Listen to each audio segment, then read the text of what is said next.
All right, everybody. Welcome to this special Photo Brigade panel on photography assistants. I'll have Brad Smith. Brad Smith is moderating the panel, good friend of mine. He's worked in the photography industry as an editor, director of photography for Sports Illustrated. He was my editor at the New York Times when I was an intern and a freelancer. And he's putting on this, he put together this great panel of photo assistants. So I'm going to give it to him to introduce everybody. Everybody, welcome Brad Smith in the panel. Thanks.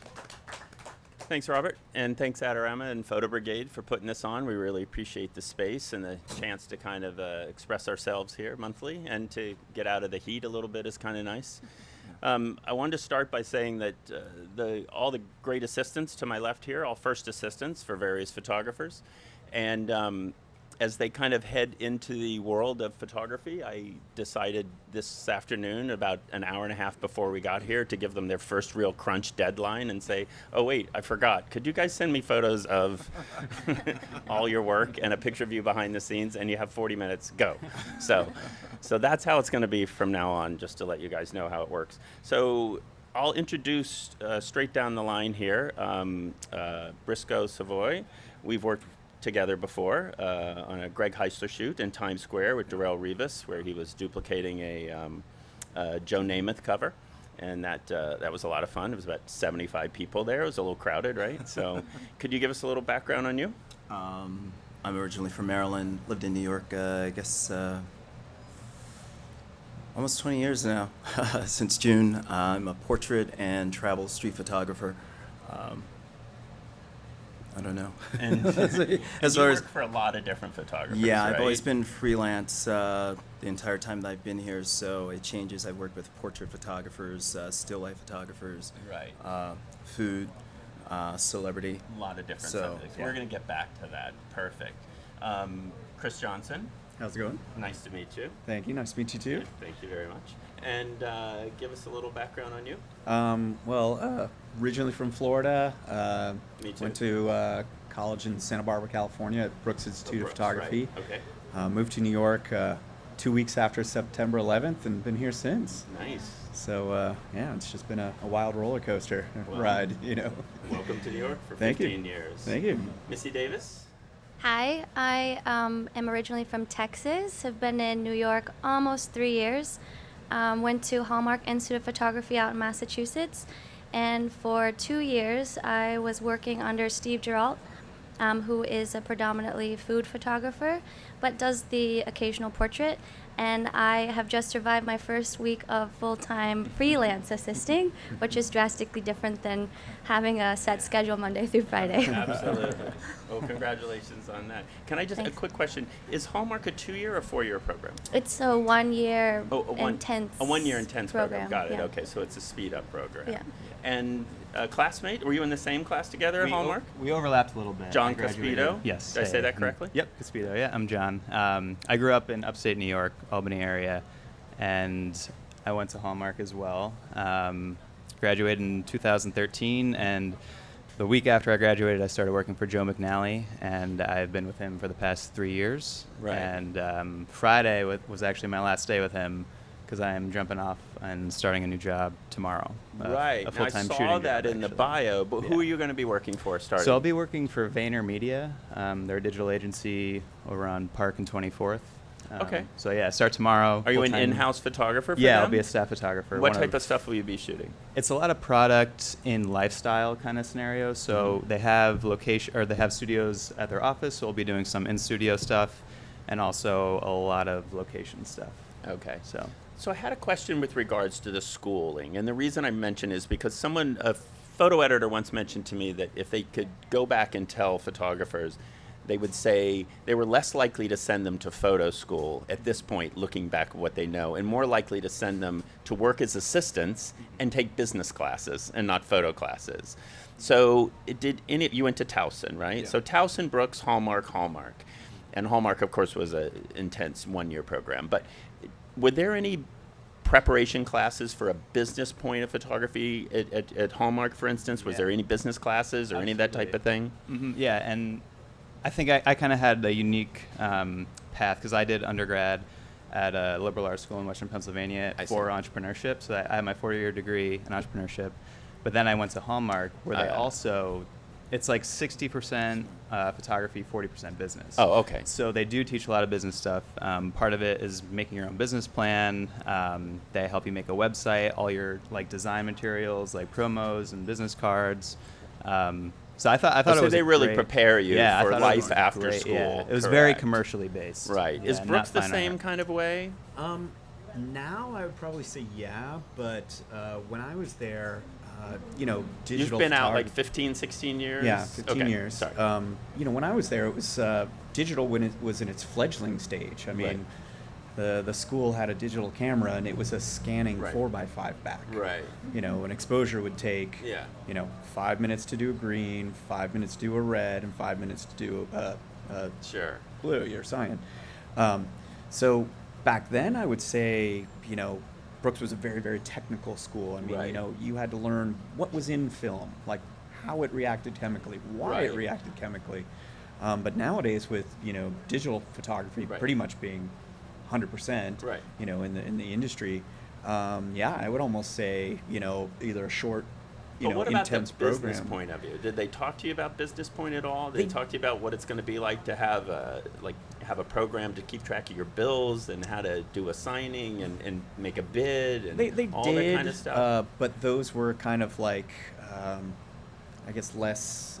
They weren't emphasized. They weren't very emphasized as much Do you because wish they'd there been was more now that you're? in hindsight, absolutely, Yeah, absolutely. And what about you at Towson? Well, I graduated in '90, so probably some of them weren't even around. So much different. A third of our audience actually wasn't. Exactly, 1990. So, so there was definitely more from the artistic point of view, Sure. more so than business. So Right. that's definitely something I feel that was lacking. I kind of feel that being freelance was also a disservice to myself in that way as well, because you don't necessarily make those business relationships that are long lasting. Yeah, They only exactly. meet you every once in a while. Right, that so. everybody needs. So let's start with the real reason we're here, which is kind of like to learn about what assistants do. And I made the proposal to Robert, and I suggested, let's do one on first assistants, because in all honesty, I think it's a really great way to become a photographer. It's also a great way just to make a living if you don't want to be a full-time photographer. But if you do, it's a great launching pad. It's literally an apprenticeship. So the question is, Missy, the photography you worked for did a lot of still life, right? Mm-hmm. So just walk us through like what was a day in the studio like for you guys, and you had product shots to shoot that day in the studio. What was your day like as a first assistant? So as a first assistant full time for someone who has a studio, when the client arrives, I get there before anyone arrives. I make sure that the scene is set to play in everyone's best favor. Make sure the coffee's made, everyone's breakfast has been ordered. Whenever people arrive, I greet them, say hello, so excited to have you. Then I help get the set up. But I'm also have to have ninja ears on, so anytime a client needs something, I have to ping over, give the client what they need without making it a big fuss, and then come back to setting up lights, which is not typical on, let's say, probably a portrait shoot of a celebrity, because you have PAs on set, but still life, you play the role of everyone for the photographer. So if someone needed Starbucks latte, guess who's going to get a Starbucks latte with a big smile on their face? Cannot wait to go out in 95-degree heat and get your hot Starbucks latte. So on so an everything. average shoot, just say on a Wednesday, you've had a normal shoot that you normally, how many assistants does he have with him that day? Typically, if it's Counting you. it's typically just me. Oh, just you. Okay. Yeah.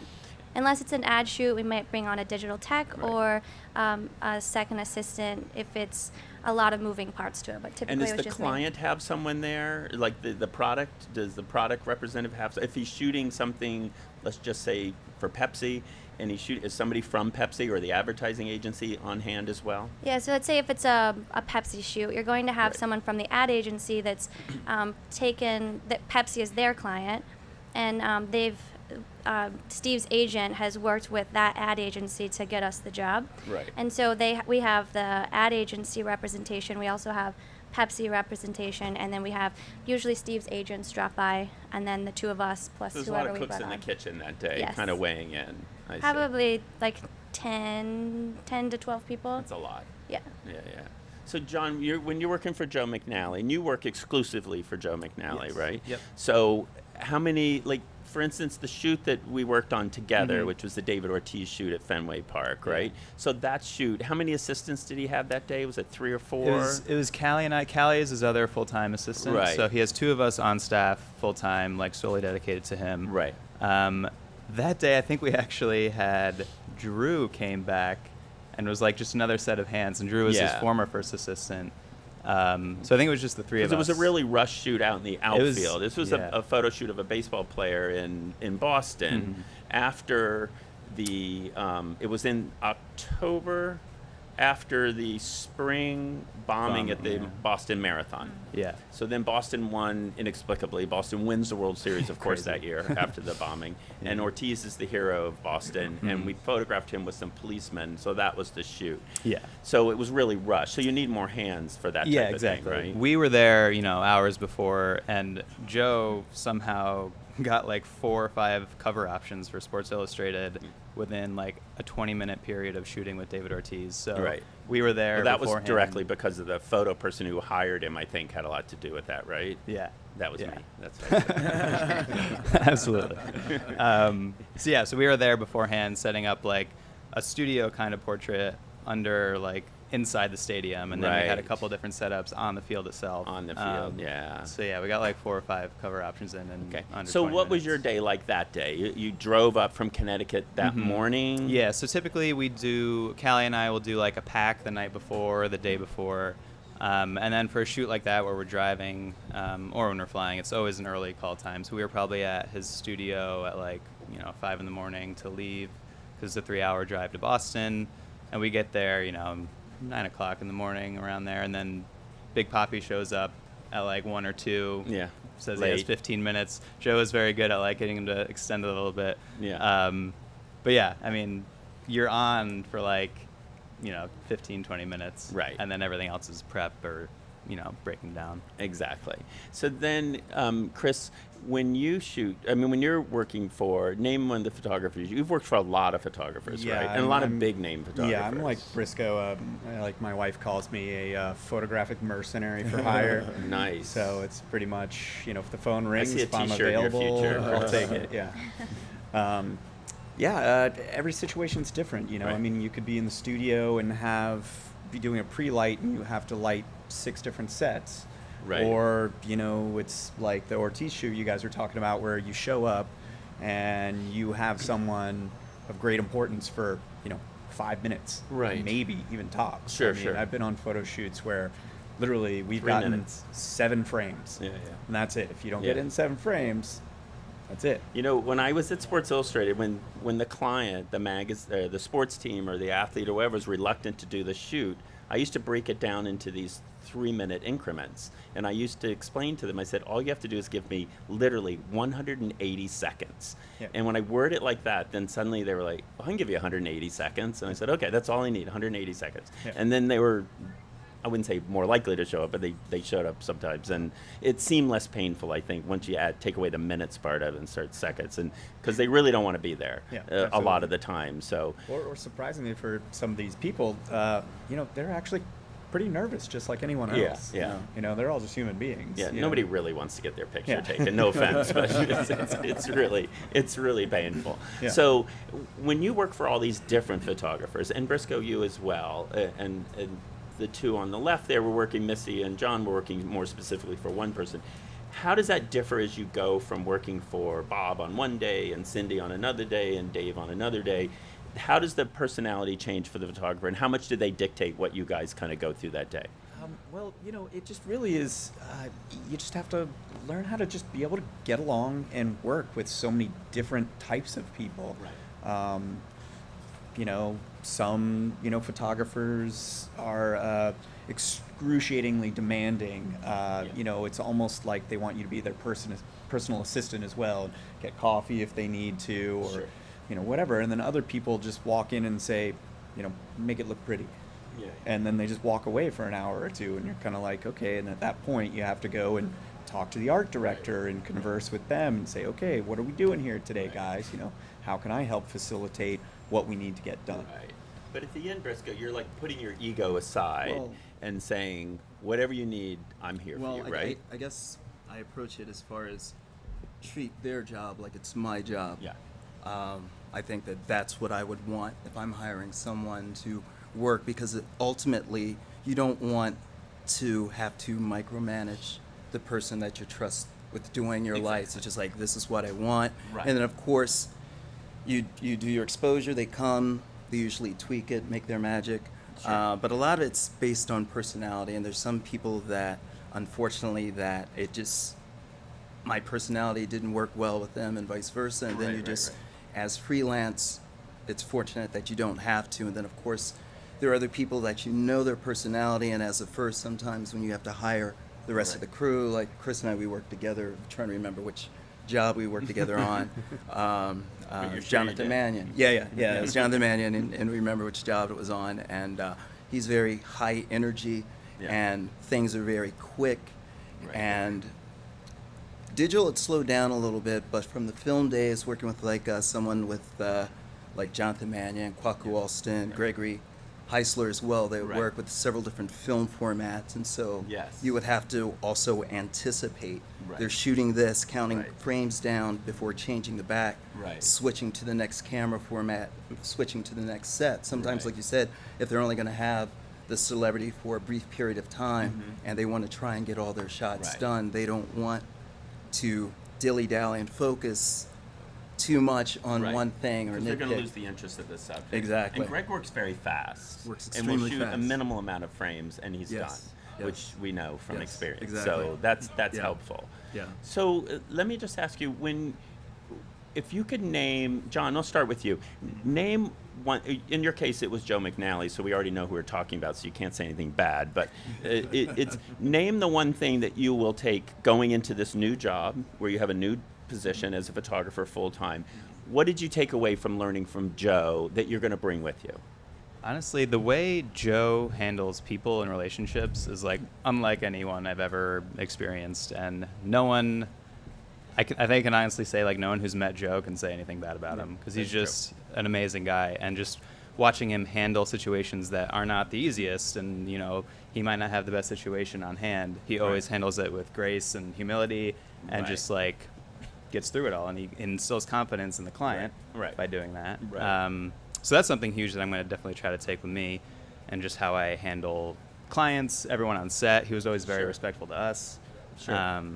Just, yeah, respect and, you know, just human decency. Perfect. Missy, what Yeah. about you for the photographer you just left? So it's much the same. Steve is just organically amazing with human beings.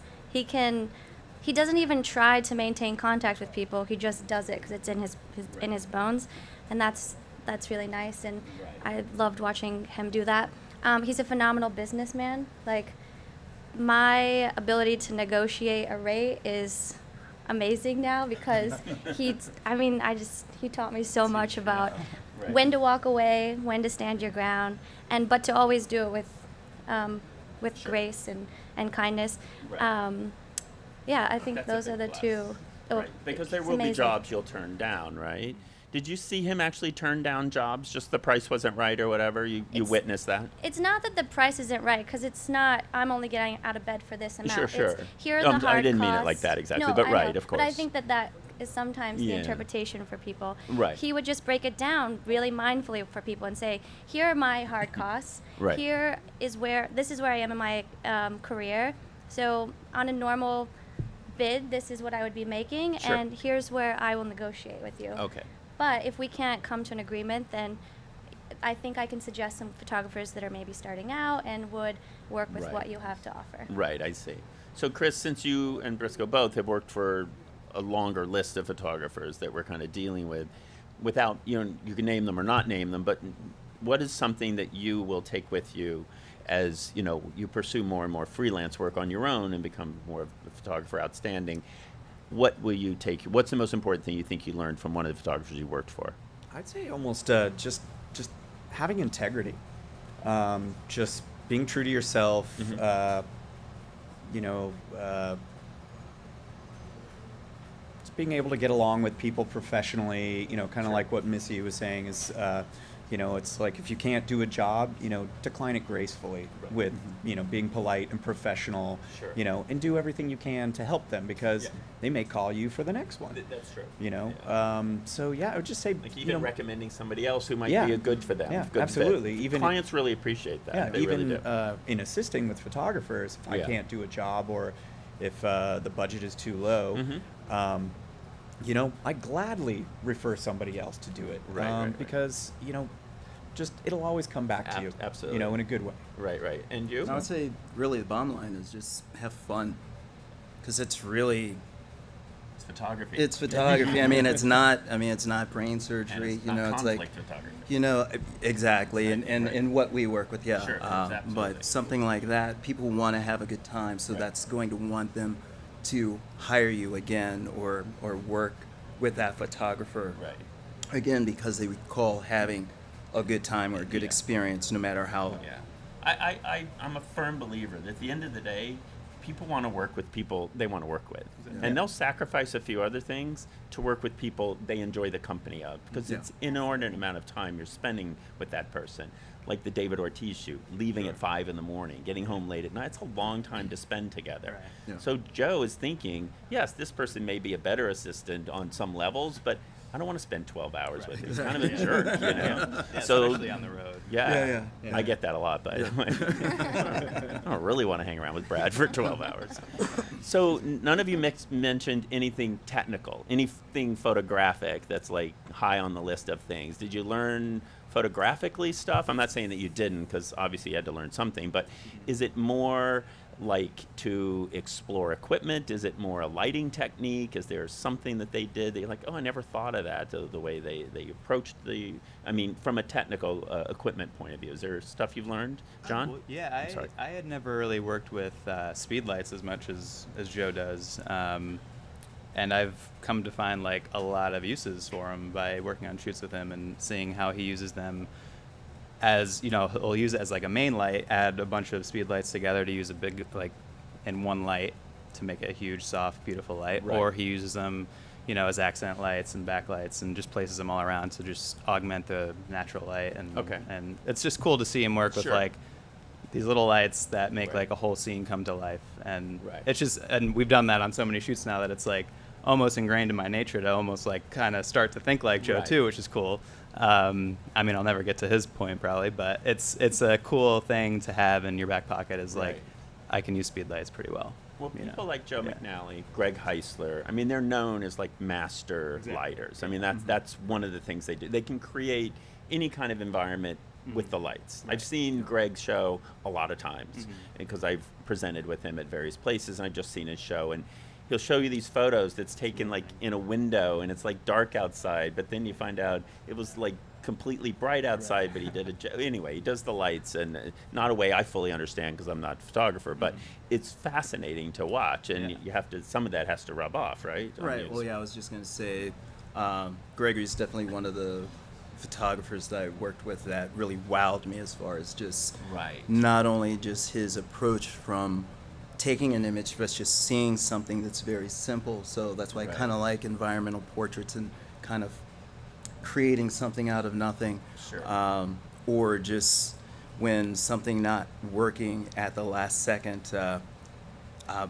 This is back in the day, shooting with an RZ, so it's like a huge film camera with a film winder, and he was shooting Denzel Washington, and he was about to walk off set, and the makeup artist was a very attractive woman, so she kind of kept his attention long enough there, and Greg was trying to get up higher, and he couldn't stand up high enough to get the shot, and then for the last 3 shots, he flipped the camera around, palmed it like a basketball, and got the last 3 shots, and the RZ is already a heavy camera to begin with.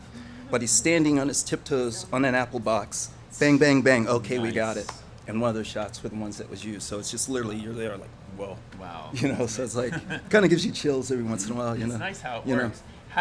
Have any of you dealt with, I mean, this is, you certainly have dealt with this at some point, especially portrait photographers, where they've somehow convinced a fairly high profile person to do something that when they came in the door they didn't want to do. You've witnessed that. Have you witnessed that, Chris? Of course you have. You work for absolutely. Annie, right? Yeah, So you've witnessed that where she has ideas. She's a very strong personality Yeah. and very, well known and so forth. As well known as some of her subjects in a lot of ways. Yeah, I mean, I would just say it just really depends on the connection that the photographer and the subject make. I mean, there's some celebrities that, like we were saying earlier, they don't want their picture taken. They want to get the heck out of there as quickly as possible. Right. I mean, I've had one guy where the photographer was trying to, get that one last little shot, and it was just me, the photographer, and the subject in this little room on a TV set.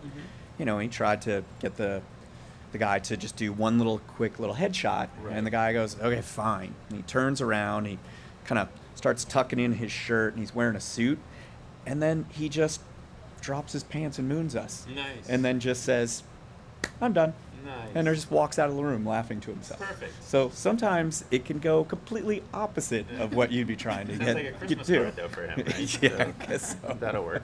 So is the same thing happen in a studio situation where the photographer, he's got a product where he has an idea, but the advertising people have another idea? Or is he always just kind of doing the concept they've kind of come up with ahead of time? I think when it's advertising, you're doing whatever. You're sticking with the concept. But if it's editorial, Mhm. I think you have more say then, and you could just say, Try to do both. this is not something I would run, and I would really like to try this, and can we do both? Right. And then usually, if they let you try both, they'll see, because then you can explain to them why you want to do it. For instance, someone the other day wanted a shorter shadow, and it's like, if we make that shadow shorter, then the food is not going to have all this shadow on it, so it's not going to look as enticing. But because they're not a photographer, These are good things to know. they only know they want food to look a certain way. Right. But they were just so focused on this one little short shadow of the plate. And so we did it, and then it's like, oh, okay, yeah, I don't want that. Sometimes you have to go through the whole process to show them. So, Chris, we have a Facebook question here. Greg Harling asks, just now online. You know that? He's not your former room. You don't owe him money or anything, do you? No, I don't owe him money. This says this is not an IRS issue. So why is this Chateau Marmont the best place to take portraits? I would say every time I've been there for photo shoots, the staff there is obviously discreet. There's a lot of famous people who shoot there. Right. Also, it just has this sort of je ne sais quoi of like Southern California mixed with like old world Europe. Right. So there's so many different So it's more options. atmospheric about the Yeah, there's so location. many options Yeah. that you can shoot within that space. How many times have you been there? I've been there probably like 5 or 6 times. How many times have you ever been there that wasn't for a photo job? About double that, probably. They serve good cocktails. So you go hang out there as well. So, I have, yeah. Then there you go. That's a good thing. Briscoe, I have a question for you. So I noticed, and this will have everything to do with all of you who are moving forward with your own photography, and Missy just recently, and John obviously, and you as well, and everybody. So Briscoe had a quote in his bio, which I found incredibly endearing. It says, "I'm excited and afraid, but ready," which first of all, I found it to be incredibly honest. And because with any change like this in life, whatever the job is, fear has to be part of it. Yeah. And so it was honest for you to say that. So what is it do you think you're the most afraid of? Is it the creative part, or can I make a living at it? And how does that work for you? Well, I guess I'm more fearful of the in-between than the end result. Yeah. As far as making that attempt, and I've had several attempts where I tried stopping and start to shoot a little more, but then life happens. 9/11 happened. 2008 happened, where you kind of have to swallow your pride and go back and do what you have to do. But I think it's in a position where I'll have to turn down work. Yeah. In In order to grow. order to grow. Absolutely. So just thinking about other sacrifices.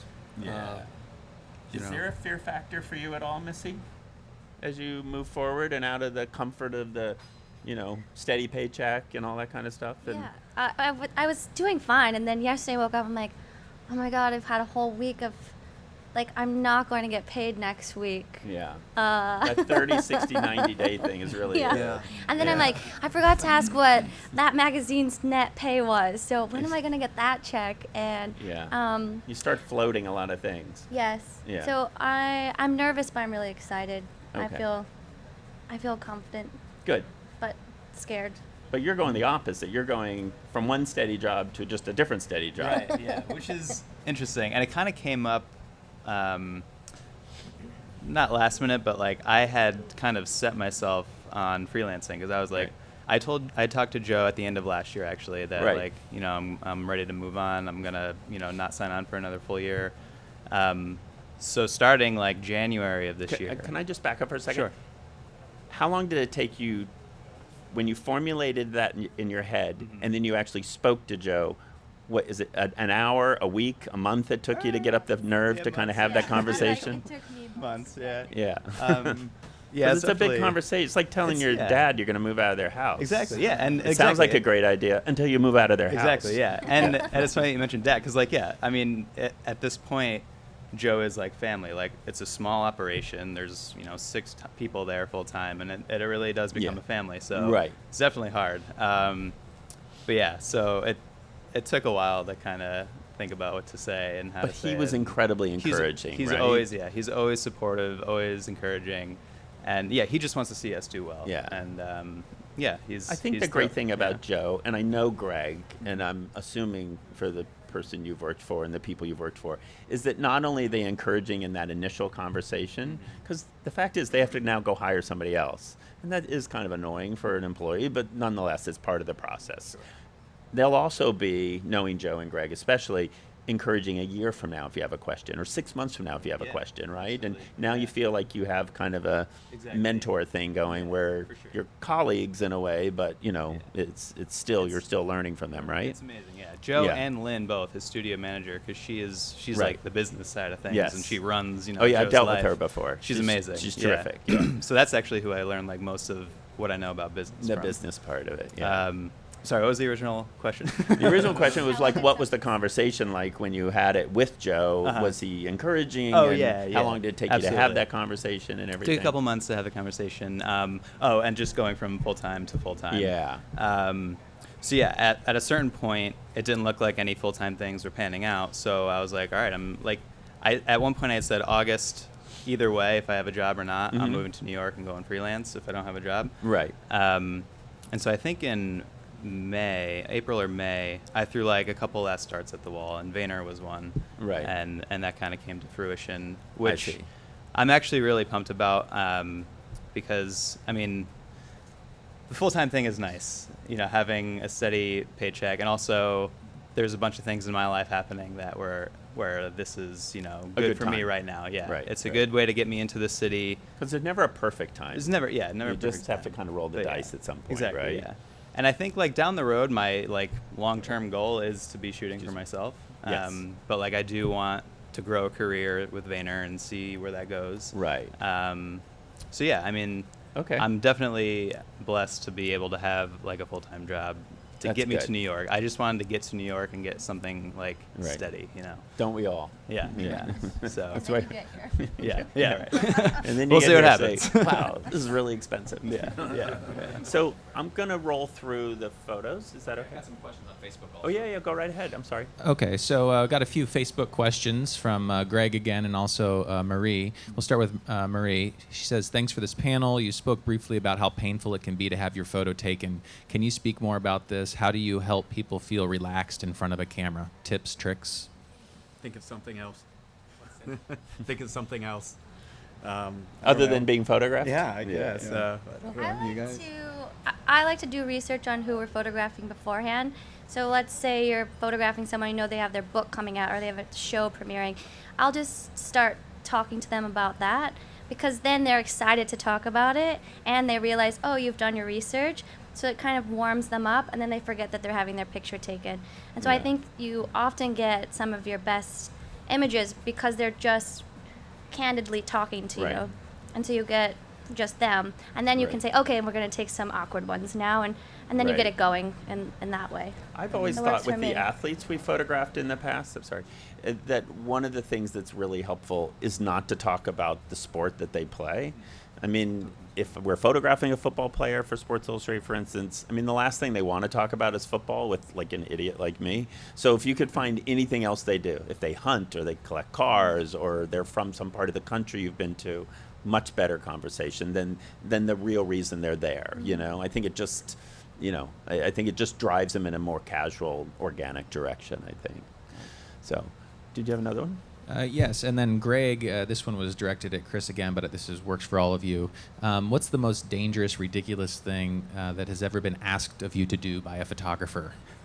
As a photographer? An By assistant? a photographer, Oh, by a as an photographer. assistant. Standing in the water with a pack. Yeah, and a that's light. the usual. That's is like, usually Did the Greg usual. make you do that? No. But Oh. I mean, I've Yeah. happened to Briscoe, happened to We've me, all where had a it. photographer's like, hey, can you walk out in that water chest deep and just hold a power pack above your head with the light? Flash and you know, waves coming Yeah. yeah, No you're doubt. like, no. Yeah. And could I have your PIN number before you go? Yeah. I'd say that for me, it was probably a photographer wanted me to climb a tree and put a light up in a tree. And I just said, would you do that? And they go, no, that's why I pay you. And I said, yeah, no, you don't pay me enough. So, yeah, that's probably my story. What about you, Missy? I probably get a pass on it because I'm female. No one's asking me to climb a tree. See? You have to go to Starbucks. No, Steve once made we were drilling. We remodeled the studio, and so screwing into sheetrock is different than screwing into concrete. Who knew? Not me until I had to do it. It's really hard to screw into concrete, and I had to be not on the Yes. top of the ladder, but the next one down. And I finally just like, I can't do this. You have to do it. I was just too scared, but that's Yeah. not crazy. Well, You all could do it. It's Probably. crazy if it's not working, then it seems crazy. It was hard, What but about no, you, John? nothing crazy. There's a couple times where I've been like standing in the middle of the road in Vegas with a light or something like that. In California, we did a shoot in the Venice Canal, which is not the cleanest water. So I was wading out in the water like waist deep, we had a boat, so we were like trying to keep the boat kind of steady and not floating around. Yeah. So that was a fun one. You never know what's in the bottom of the Venice Canal. That's true. So that was, probably mine. I'm going to go through on the monitors you'll see here some of the photos. So here's Briscoe's photos, and these will go back and forth. I think there's some of Briscoe himself. You sent it to us. I didn't steal this off your Facebook but I page. realized it wasn't in that order. And then there are some photos that you've taken, correct? So if you want to weigh in on any of these, is this the type of stuff you really are more comfortable doing, more of street type or more portrait stuff? More formal. I'm lit more formal stuff. portrait, but I guess this is just Sure. a passion or something that I Right. try and Plus, I gave keep you doing. 40 minutes to send photos. So Exactly. Let's keep that in perspective. Not that this isn't a lifelong Exactly. history that you've thrown at us here. This Yeah. is me calling So- an hour and a half ago. So I would just say these are just some Yeah. recent images series that I'm calling citywide. So it's not Sure. basically kind of like Humans of New York, not necessarily having a conversation, but Right. just capturing these little moments that we've all seen. Yeah, of course. Those little vignettes are and, nice. I mean, that's what makes the city go, right? Yeah, I kind of think it's like a social documentary in the sense that there are a lot of film images that I need to scan, 35 millimeter, that are Right. 15, almost 20 years old, that Right. aren't in New York anymore. Yes. Like the battery lady selling, batteries in the subway. Batteries. Some people don't know about that. I remember the you battery. know, so Oddly enough, she wasn't in Battery Park, which was kind no, of never read it. Yeah. Seemed like a natural fit to me. Yeah. These are great little shots of New York, right? Cheers. So this is what you enjoy doing more, really? I mean, not to say that I don't enjoy creating light, because Yeah, I do sure. enjoy that as well. Right. But again, is like this a self-assignment, or is this for any? Is this for you, right? Self-assignment. Yeah. And do all of you find that you kind of self-assign to just kind of, because you're working for somebody else, it's full time. I mean, if you're freelancing, or you're on staff, doesn't matter. First assistant is a full-time job. So how do you find time, Missy, how do you find time for your own photography when you're working somebody's studio 5 days a week? Well, I was pretty terrible at it. Usually someone contacts me and they want to work with me on something, and Right. that gets the ball rolling, and then I feel energized and excited, and I'll do a couple projects, and then I'm back to I'm really tired and I can't Yeah, think yeah. about doing anything else but sleeping. It's a lot. It's a lot to juggle, you know, it really does. But I've It's a started, lot. when I travel, I'm starting to take my camera with me and just try and be a photojournalist, which I'm not. Right. But it's nice to challenge myself and get out there and attempt a different Sure. type of photography. Well, that makes sense. Chris, these are yours. There's Chris. He's a handsome guy, right? Up to his waist in it. I don't know. This was I put in a handful of photos actually that sort of tied into the first assisting thing. Yeah. Several of these were on while I was on a job assisting. right. So like the first image, the previous Yeah. one. Uh-huh. Yeah, we're photographing a clothing catalog in Florida, and a cold front went through, and it's this phenomenon where the water is significantly warmer than the air is. Right. So the ocean kind of steams, and that was on yeah. the way to set. Excellent. One morning. It's beautiful. And this is not in Florida. No, that was in California. Because there's a I'm- cliff involved, so I knew it wasn't Florida. I'm just an avid surfer, so that's one of those little self-assignments for me. I've always added to is just trying to capture, Sure. the passion and beauty of surfing and the lifestyle, not just If you could the pick a sport, type but- of photography, just pick one. I'm not saying it's where you're going or not going, but if you could just off your head pick a type of photography, would you like to be a surf photographer? Would you like to be a lifestyle surf photographer? I kind of travel. just an artist. Like this image right here. This I want you was- to get paid, Chris. Yeah, true. I do as well. But like this image as Let's well. head back to reality for a second. This was on a photo shoot. We did this thing called the Tour de Mont Blanc, where you Oh, yeah, sure. backpack around Mont Blanc, the mountain, and that's the photographer in the It's image. beautiful, by the way, this right image. there Very at the end of the day. Right. Just a little snapshot. So, and this was on assignment last summer in Iceland. We're photographing for a Microsoft ad campaign, and Right. and that's just a good friend of mine that I always loved playing with old cameras. That was shot with a Graflex Super D, an old 4x5 camera. Awesome. Cool. Thanks for So, sharing that with us. yeah. Missy, these are yours. So So this is, now we've gone kind of a different direction here. A Yeah. little more fashion, a little more portrait lit stuff, right? Yeah. And this is on your own, or is this So this- is this assisting somebody? I'm sorry, just want to this make is sure. on my own. Okay, It was great. for a stylist who was just starting out and had. Oh, sort of like a portfolio builder for the stylist. So I shot a lookbook for him Got for it. his spring collection or something. I think it was spring fall. That's a Maybe it was great fall. location, by the way, wherever that is. Thanks. Is that your loft? No, I wish. No, this was actually shot in Massachusetts. Oh, really? Yeah. Oh, near Hallmark? Mhm. Oh.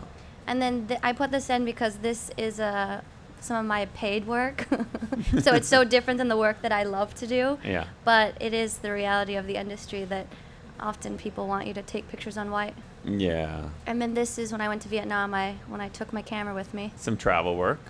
Yeah. And is this yours on? This is my all-time favorite image I've ever taken. Okay. And it will forever be in my portfolio. Perfect. This picture, it was when I was still at school, but it's the first time that At everything. Hallmark? Mhm, Okay. Everything came together for me, and I just had it in my head. This is what I'm going to do, all in camera. And Greg Heisler was one of my instructors Yeah. and mentors there. He said, "Missy, I really think that you should light it like this." And I said, "Greg, you're probably right, because you know a thing or two about lighting, but I really want to execute what I have in my brain. Can I come get you after I fail?" And he was like, "All right." And then I was like, that was a bold move, Missy. You should have Yeah, just taken his sure. advice. But then I got it, and I was really excited, and I went back to Greg, and I said, "Greg, come and look." And then he was just like, "I can't believe you did that," because I was using speed lights, and he's not a Right. speed light lighter. Right. And so he was excited, and And he liked it. yeah, he always compliments me on standing my ground and like doing what was inside And of he me. didn't kind of push you in a different direction once he saw this image. No, he loved it. That's great. This is also on This- one of your travels? There's a different part of Vietnam that I was in. All right. Tell us about this one. So I don't know what, I was looking through some magazine, and there was this weird image with a model, and there was just all this stuff, and it was like in a house, but it was also like a garden growing in the So it house. seemed and, like, unrelated kind of it was all items. weird. Yeah. And so I'm like, I want to make a picture like that. So it was me just trying to make a picture like that, where it's like I'm clearly outside, but those things don't belong outside, and Right. it's a little whimsical and. And nobody even knows what that different. is on the far right, by the No. way. So, Yeah. John, here we go. Helping Joe. That's Joe McNally in the middle with the glasses, right? If anyone doesn't know by now who Joe McNally is, that's him. So what is this shoot here, So John? that was a shoot that Joe did for Nikon for Halloween a couple years ago. He had banners up at PPE for this. It was Right. a 2-image series of kind of just this really imaginative scene. So this one, Joe imagined these like 2 trees coming to life in the forest, and these 2 little kids walking home from like trick-or-treating and encounter Right. these, trees in the Right. forest that have come to life. So that, what he's passing me is like the bottom part of the tree. Got it. So it's, yeah. This or- is for Nikon. Yeah, that was, Okay. yeah. So Joe works for, well, not works for, but Joe has a relationship with Nikon. Sure, so he yeah. shoots a lot of assignments He does. for Nikon, promoting Nikon equipment, right? Yep. So when you get an assignment like that for Nikon, are they kind of art directing, or they really just want Joe to kind of come up with something? Joe, this was Joe's idea, this kind of whimsical thing. And that's, yeah, so Joe has a lot of say in what he... Right. Yeah. Which is why art he's directing, which is- sponsored by exactly, Nikon. So, yeah, it makes perfect which sense. is cool, because you Right. can see his imagination come to life. This is the David Ortiz shoot, Mhm. and this is your shot of the shoot, correct? No, that's me. I'm on the Octa with Oh, Callie. I see. Okay, we're got both, it. So this we're- is somebody we're shooting human back to- sandbags there, right? because it was super windy. And this that's actually ends up. This ultimately is the cover. that. Yeah. Well, from on the field. from yeah. Joe's point of view, That not shot, with the yeah. Yeah. with the umbrella and the Yes. Coca-Cola sign, but from Joe's point of view is the cover. The 3 Mhm. policemen on the left and David Ortiz Yeah, over with on like the right. center of the Yeah. stadium in the back. So when we're talking about Joe giving us all these different looks for this shoot, the Mhm. one he didn't give me, which I asked for, was to put Ortiz in the middle. And in yeah. fact, which is what certain people I used to work for, maybe it's why I don't work for them anymore, but had asked for Ortiz in the middle. But it just felt right to have Ortiz on the right. Yeah. And there was, once I saw the picture, Mhm. I never even thought of the other one ever again. Really? Because the whole point was these are Boston's heroes, but obviously the policemen are heroes, and course. David Ortiz is a baseball player who had a good season. You know, Yeah. they're heroes, but they're different levels. So Right. it was nice of Ortiz to kind of put the ego aside and stand to the side and acknowledge the policeman, and the photo really kind of generated that kind of Mhm. look. So I remember when they came in, my boss at the time kept saying, "Where's Ortiz in the middle?" I don't know. I think it rained or something. I don't know. He was I'm also sure I lied supposed about to be it, in but his uniform. yes, there was a lot of Yeah. supposed to be's on that Yeah. day, but he was also supposed to show up about 3 hours earlier too. But it worked out. It worked out fine Yeah. because he was great and gave us a lot. So Mhm. now tell me about this one. So this is kind of a little personal series. This is that not I- a Pokemon thing, is it? No, Okay, actually, good. this is, yeah. Just want to make sure. Pre-Pokemon. But yeah, this is actually my house that I've lived in the past year in Connecticut. I was having one of those days where I just like felt like I needed to shoot, but like I always overthink things, and I never just like go out and shoot. I always think, well, I need to have a location, I need to have a model. Right. You know, I think of all these things to like talk yourself out of shooting. So one day I was just like, all right, I'm just gonna do something in my house. So I went. This isn't the self-portrait. That's my roommate. That's Callie, actually, Joe's other assistant. We live together. Okay. So I just went out and sat on the couch and like set up a light and a remote on the camera, and I took a picture, and I was like, I need to be Sure. doing something. So I got a bowl of cereal and just the way I shoot is kind of, I don't know. I kind of have like a darker kind of sense of humor. As you go through, you'll see they're all kind of on the darker side. Oh. Alcoholism is always yeah, fun. yeah. So that's actually my fiance. No. So I No started. implication, I'm sorry. No, she doesn't even drink. But I Yes. started with a self-portrait, and I was like, oh, this could be kind of fun to do as a series. So I just started getting my friends to cycle through the couch with like Right. random things. It's always fun to kind of experiment because some Yeah. things work and some things don't. Yeah, but that's exactly, how yeah. we found out, right? Mhm. And this is setting up. Yeah, that was for the wedding truck that Joe did. Also for Nikon, he set up he got like a big box truck and set up 2 different portrait studios Right. in the box truck right outside City Hall because he wanted to photograph people Sure. getting married at City Hall because they don't have pictures, you know. Right. So And he set up the truck. he set Yeah, up I the truck remember for that 2 project. days. We went Yeah. through like 70 wedding couples, and it was awesome. Yeah, That's great. Is this your own? yeah. That's Those aren't your kids, are they? No, but yeah. So the next few, I included a few from Hallmark, just because this is like the style that I like to shoot in. Right. Kind of the conceptual. Those kids aren't photoshopped there? It was a composite. They were okay. standing on something. It would be better if so you I just hung them there for I X know. amount of I should hours. have. but Yeah. It's a couple shots composite. Yeah. That's great. Different kids. Nice. Yeah. Dark. Dark. You like the darker stuff? I like darker stuff. Yeah. I don't know. Beautiful. Well, thanks for sharing all that work with us. Sure. So I have a kind of a general question, which is everybody has to come to their own conclusion on this type of thing. But I'd like to start with you, Briscoe. And when do you know it's time to do what you're in the process of doing? I mean, if whatever amount of years it took you, or if somebody else, doesn't really matter. It's just, when do you know now's the time and now I'm going to do it? When did you know it was time? I mean, I kind of feel that it's probably been time a while ago, but life happens, so you Yeah, kind sure. of have to make those sacrifices. But I think that I'm definitely ready to, I guess, make the sacrifices needed. And again, like I said, I'll have to turn down a lot more work and be a lot more selective on who I work Do you with. think it's like you feel more confident in your work? Do you think the climate is, I think I can find some work, I've made enough contacts? Are these I feel kind of it's a factors little bit that of kind of relationships, contacts. It's hard to say with the atmosphere because I feel Right. that it's totally changed to the last few years, especially with digital. Yeah, I exactly. feel that there are a lot of, without burning bridges or going too deep into it, but there are a lot of non-photographers that are out there that are shooting that end up hiring people like myself or Chris that have a lot of experience on a lot of other sets. That Right. a lot of times it's I've been approached by producers who will Yeah. say, "Look, Briscoe, this guy's really not good at doing this, this, and this, but we really need to get this," and so. Right. It's an added responsibility, and I guess it's just to a point where it's just like, okay, well, if I'm already taking on that part of the responsibility, I might as well be pushing the button. Want so. to do it for yourself and Exactly, see so. where it goes. Yeah. Right. So. What about you, Chris?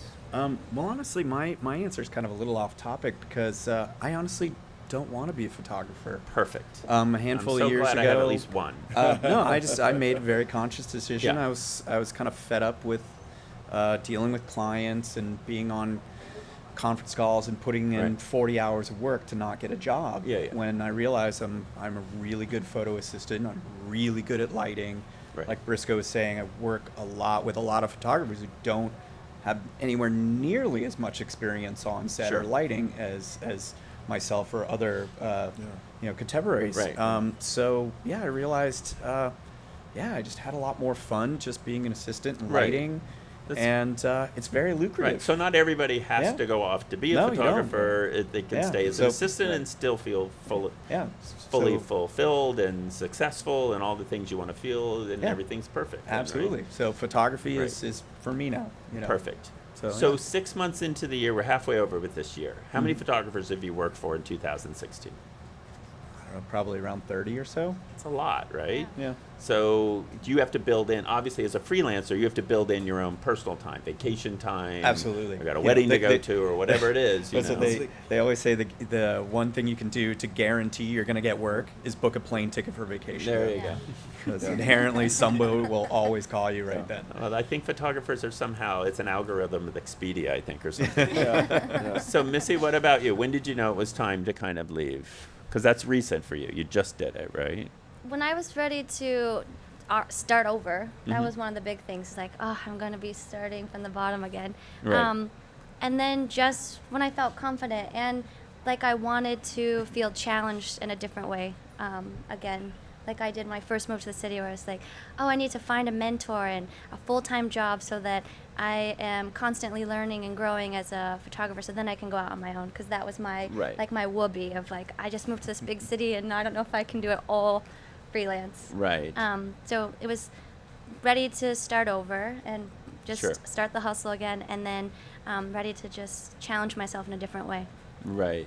So, John, the question is, did you leave Joe because you had this job, or did you leave Joe and then you found, I mean, I'm going to leave Joe and I found the job, or I left Joe because I found the job? No, I was decided on kind of moving on because I, kind of like Misty just said, I kind of feed on, change and challenge, and I feel, not that like, I mean, I could have stayed with Joe like for many more years and continue to learn, Sure. but I don't know, I got the itch to like get behind the camera because I wasn't really shooting enough for myself, and I just felt like it was time to grow, like just to go out on my own and kind of force myself to grow. Right. The fact the full-time job came along was an amazing blessing. I was ready to go in freelance if I had to, Right. and this is going to just be another way to challenge me because it is mostly product-based and lifestyle photography, which is a little bit different than what I like to shoot, as you can see, like kind of the Sure. conceptual, very lit Right. production stuff. Right. So it's a different way to challenge me, and it's just going to be a different, just a different path and Right. different people, meeting different people, a lot of, so it's, Right. for me, it was just time to move on and seek change. So, Missy and Briss, go ahead. I'm sorry. So the yes. other thing is, whenever you're working full time for one person, Mm. you're meeting, art directors, Right. director of photography. You're meeting all these people in the industry, and if they're always like, "Oh, that's Steve's person. Oh, that's Steve's person." For instance, I was on a shoot assisting last week, and they were like, "Wait, you left Steve?" And I'm like, "Yeah, I'm not with him anymore." So right now, I'm still seen as Steve's person. Right.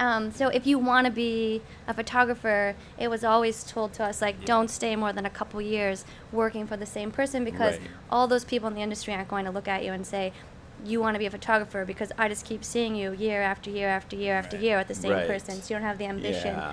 And so it's less likely once you do Right. make that leap that they're going to be like, oh, yeah, you want to be a photographer. I had an assistant come to me once who wanted to shoot, and he wanted me to look at his book. He's out in California, and he's a wonderful photographer. And he'd been assisting a photographer that I know for years. And he and the other guy, they worked together for years. But he wanted to shoot more.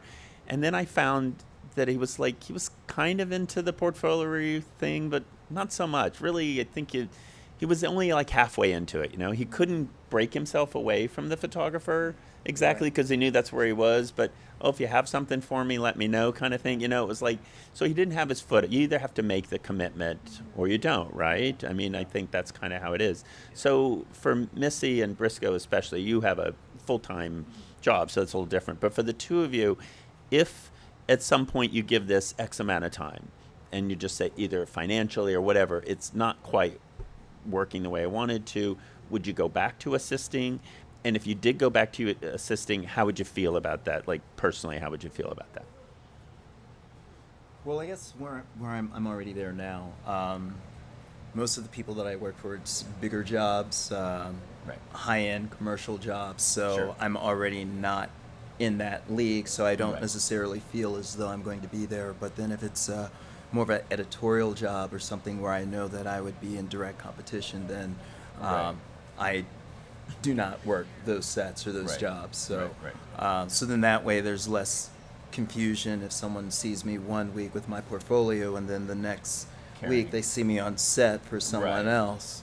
But you said earlier, very honestly, I'm going to have to turn things down in order to move Exactly. forward. And that's kind of how Exactly. you have to look at it, right? Yeah. Because you will be perceived, as Missy said, as someone's person who's, you work for so-and-so. Yeah. Like you don't even Yeah. have a name. I mean, I think I see several friends of mine and everything that have gone through this transition, and that is an unfortunate side effect. Right. Is, a client or an art director could perceive an assistant as like, oh, well, he's not a photographer. That's just an assistant. Yeah. And Right. it's a very unfortunate stigma. Like you went You to know. architecture school or something Yeah, instead. exactly. Yeah. Yeah. So, who besides the photographers you've worked for, take those away. Missy, who's the biggest influence in your photo life besides the photographer you just left Probably, Greg was, he's as a professor? He's the only reason why I create the imagery that I create, because I made the blue toilet picture, is what we referred to it at school. Yeah. And And we will most now too from now on. by most the way. instructors hated it. but it's because their job is to say, how about you make this imagery, this is what's going to pay the bills, Right. which I understood, but I also wanted the opportunity to explore and learn and grow as a human. What am I, where, I don't know where I was going there. So Oh, Greg but he is would the always biggest- come to me, because then I would make Right. these images that would please all the other instructors, and he would say, excuse me, Missy, can I speak to you, please? And I'm like, oh, yep. And then he would say, these are beautiful, but anyone can make them. Why did you do it? Right, right. And I said, oh, because the other teachers liked it. And he said, no, I don't care if anyone likes it. I want you to like it, and I Right. want you to make what you like. Yeah. And so now I feel way more But you have confident to to shoot go for into you. it. And yeah. Which is kind of what Chris said, you know, is now I can shoot for him. So John, who's a Yeah, honestly, I have to say Greg too, because I studied Yeah. under him as well, and not only just him as a person being, you know, encouraging and just like Right. being and telling you to be true to yourself, like Missy was just saying, but his work has always just struck a chord with me because Yeah. it's, I don't know, and I think that definitely influences how I shoot, and just his lighting and his Right. aesthetic overall is just like amazing and unlike anyone else I've ever seen. And Right, exactly. he's one of the greatest portraitists of all time, you know. Absolutely. So, and the fact that I was able to study under him was just like an amazing opportunity, and he's just an amazing person in general. So I Sure. look to him as definitely one of my, you know, top Right. influencers. So Chris, besides the photographers you've worked for, the 30 in the last 11 days that you've worked for, besides them, who had a big influence on you for your photo? God, I don't know. I'd say maybe my mom. Oh, yeah. When I was a little kid. That's good. It's a little long story, but I'll make it quick. You know, my mom went to the grocery store. It was the first time she trusted me home alone, and of course I saw the camera, family camera, on the counter, and started looking through the viewfinder and taking pictures and just put it back. Right. Not even having a clue that it was film inside. Oh, yeah. So of course the film gets developed. My mom sees all these pictures. You know, I get in trouble. Right. Well, my For taking pictures around the house? for of just taking items? pictures, Sure. touching the camera. Yeah, yeah. So my punishment, my mom asked me, you know, did you have fun? Did that make you feel good? And I said, yeah. She said, okay, well, your punishment is you have to take all the family photos when we're on vacation now. Nice. And so I got Nice. I got my first camera as a result, and that was it. So I guess it was my Wow. mom for kind of nurturing sort of a creative Your side mom's for got me. some great sense of punishment there. Yeah, I yeah. like it. I like it a lot. What about you? Well, I've worked with Greg Right. for years, Right. so he's I have great. as well, yeah. Exactly. So, So Greg's But an I guess- awful person. We can all Yeah, right? yeah. Horrible influence on all of us. but I guess just as far as originally looking at images, I would think Gordon Parks, Oh, okay. Helmut Newton, Yeah, yeah. Dorothea Lange. I like sort of Classic. two different. I mean, I don't know. I guess that's why I still shoot 4x5. I'm still Right. very much a Right. purist in that sense. Oh, that's great. So I kind of liked looking at those images in the sense that there was a sense of Right. timelessness, but still they're period Did you ever meet images. Gordon Parks? Did not. Me no, neither. yeah. Big regret. Yeah. Yeah. Absolutely. Same. I got invited to like one or two, where he happened to be one of a million people there, but he was there. And Yeah. I didn't go when I first moved to New York, and now Yeah. obviously I wish I had. But I was out of town when they recreated the shot in Harlem Oh, yeah, of sure, the, sure. the jazz. Exactly. So I had actually recommended a friend to do the job since I wasn't there. Perfect. I think we're going to ask some questions, Robert. There's a question back here. In the back. Hello. Hi. So, just kind of a question for anyone that wants to answer. When you're first starting out, how do you get photographers to really even give you the chance to assist them? Like Oh, that's your a great first question. kind of go around. How do you get in the door? I would say maybe go around to some of the rental houses and speak to some of the people there. That's always a good way to just sort of leave your name and offer as a third assistant, something like that. That's usually the first way, and then word of mouth is Yeah. honestly the way it really works. The rental But- houses used to actually have like a little bulletin board. They would when have you, a bulletin or board, yeah. Back in the day, the film processing places, but they Yeah. would have those kind of things. Yeah. So where does that exist now? How did you find the job that you worked for? Steve? Yeah. Craigslist. Oh, Craigslist. Okay, there you go. But I would use social media to your advantage. There's always things posted on there about different photo meetups, different things like this where you meet other assistants, other photographers, other Right. producers, and organically make connections with them, and then follow up and say, hey, would you like to go have coffee? And I think it's all about, they'll know your personality. So if they know a photographer looking for someone, they'll say, oh, I have the right match. And so they'll be the ones that put their neck on the line and recommend you, and they get you out there. And then you go, you show up, you do a great job, and then that photographer will either have you back, or whenever their friends reach out and say, hey, you guys, all of my go-tos are not available. Do you guys have any recommendations? They'll Right. say, oh, I just worked with this new person, and I passed it along.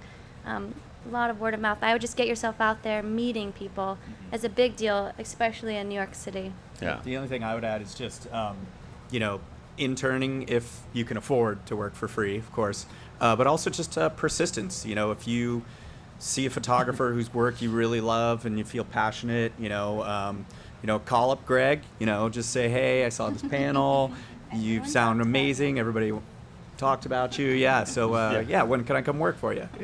You never know. If you call up enough, you never know. You're going to catch the time when Chris has bought a plane ticket somewhere and he's not available for that vacation he finally takes. So, do you have any more questions? So there's typically like this catch-22 when starting off as an assistant. So you need experience to be on set, but you actually need to be on set to get experience. Right. So in that beginning phases, like how do you kind of manage that, and you just kind of get around it and still build on your technical abilities and still build on your ability as an assistant Well, in the beginning? all four of you went to school to some degree, so they learned some degree in school. But if you didn't have that to bring with you, it's a really good question as to, you want to learn and some basics, but you're obviously not a first assistant level. Then what's the option for you? Just a PA or something like that? A production assistant? Yeah, I mean, PAing or get a job at a photo studio. You see all the people coming in and out every day. You learn what the equipment is, what it's called, what it does. Something that I used to work at Pier 59 when I first moved to New York, and what I found fascinating was I was working on the night crew, is you would have to go into the studios at night and you could see how they lit their sets. You could see all the lights set up. Right. Which was, just amazing. Yeah.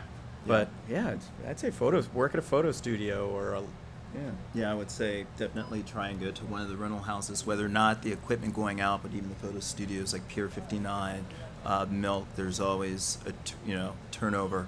Like Chris said, it's another way of just as far as meeting people. I think one of the guys from Milk I just ran into, he just went freelance and he had been working there for a while. Right.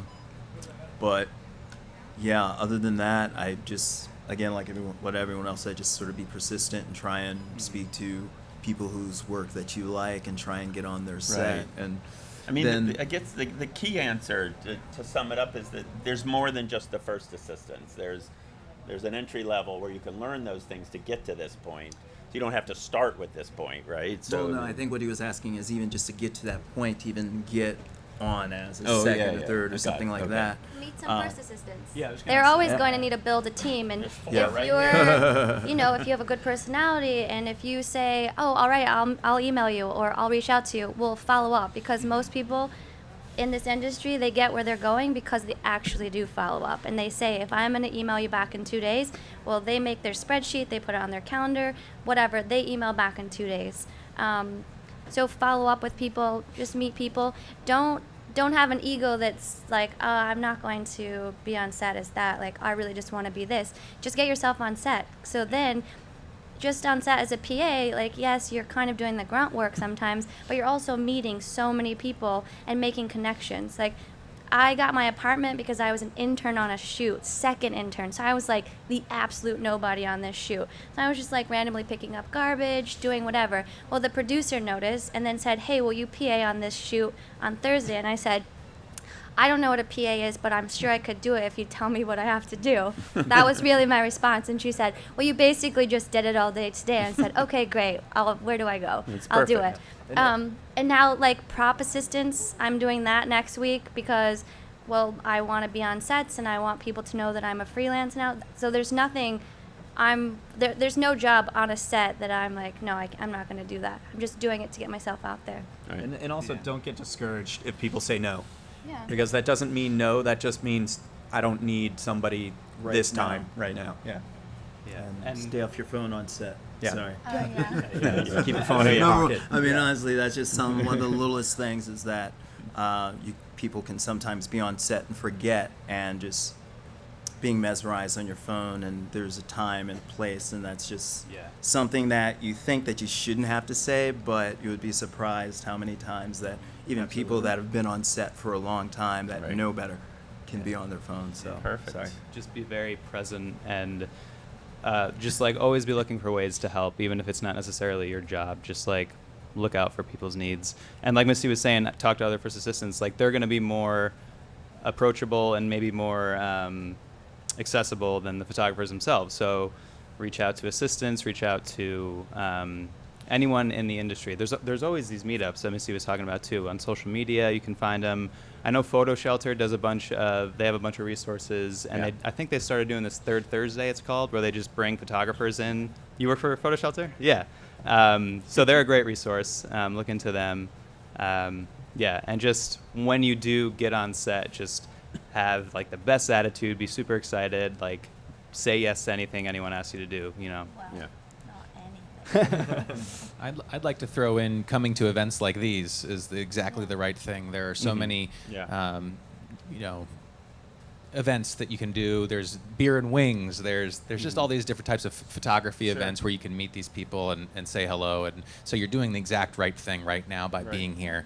And don't let it be just that question. Go up and talk to these guys afterwards. That's why we're here. That's what we're all about as community Photo here. Brigade Photo sponsors Brigade. a lot of these types of things, you know, and so forth. We do this monthly, the Yeah. panel. You know, I just want to say I've worked with a lot of photographers, obviously, in 30-something years in New York, and I have enough sense to know that none of them are able to do anything without people just like you guys. So, I mean, it's a lot of work.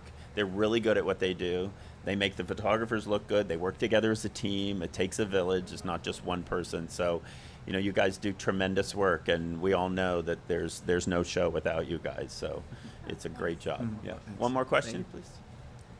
Hello. Yeah, for the bunch of you, I know a couple of you have actually been in assisting for quite a while.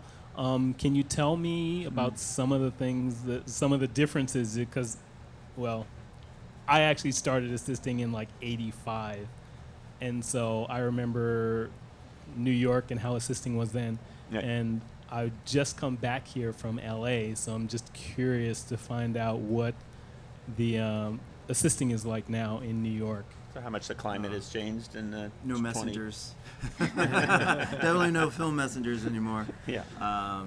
That's funny. It's interesting. I guess it almost seems like a lot of people the second assist. Well, it depends on the size of the production. If there's just the photographer, a first and a second, the second usually almost takes on the film role or acting as the tech sometimes.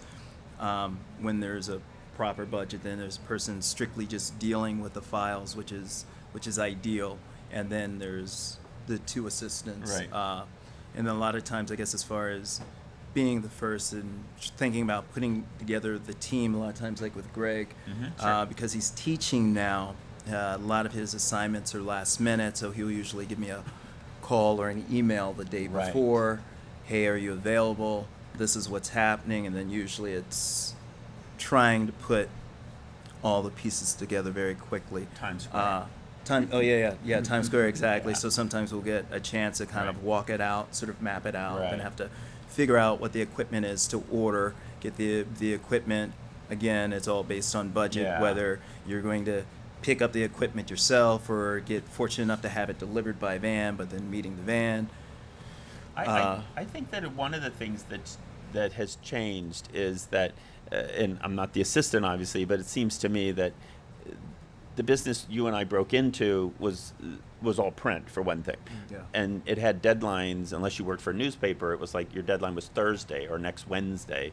And so there was a time to kind of do things. And I think there's a more immediacy to it now than there used to be. So it's just, you're doing a lot of the same things. You're just speeding up the process And a lot. more, definitely, I feel a lot more logistics. I mean, probably the same, but I just feel that there's so much more that I kind of feel that we have to think about Yeah. and Yeah. put together in a short period of time. And I think you're also serving a lot more clients in your head than you were before. There are a lot So- more photographers on Yeah. set because the magic isn't in the camera Right. anymore. So if You know, Time Magazine everyone's- hires to Greg Heisler to shoot some, and Briscoe's assisting Greg Heisler, it's not just that photo for the cover of Time Magazine. There's also somebody shooting for the social media platforms and all the other things. There's a lot of mouths to be fed on any one shoot now, which didn't exist in 1985 or 90, for that matter. So it's changed a lot. It's just it's not better or worse. It's just different, you know. We are done for today. I couldn't have had a nicer time, and I appreciate thank you. you. Are there websites on the? Yes. Yeah. Websites will be below in the, Great. information. We'll make sure that it was up on If the anybody screens as wants to well. reach out to them on their own as photographers, it'd be a great place to start. And you'd get any one of these four would do a great job for any of you. And it's been an honor to sit here with you and have you come in. I really appreciate you taking your Sunday, and it's really so lovely outside. I'm sure everybody wishes they were out there instead. But thanks for coming, and good luck with everything in the future. And I appreciate everybody coming. Thanks very much. Round of applause, everyone.